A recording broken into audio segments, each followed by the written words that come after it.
ಬಿಜೆಪಿಗೆ ಜೆಡಿಎಸ್ಗೆ ಇಲ್ಲಿಂದ ಒಂದು ಸಂದೇಶ ಹೋಗ್ಬೇಕು.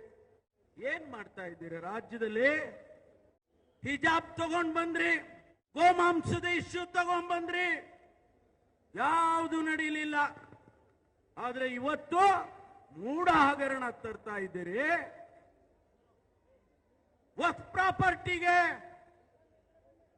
ಆ ಇಶ್ಯೂ ತಗೊಂಡ್ ಬರ್ತಾ ಇದ್ದೀರಿ. ಯಾರ್ ಸ್ವಾಮಿ ನೋಟಿಸ್ಗಳು ಕೊಟ್ಟಿದ್ದು?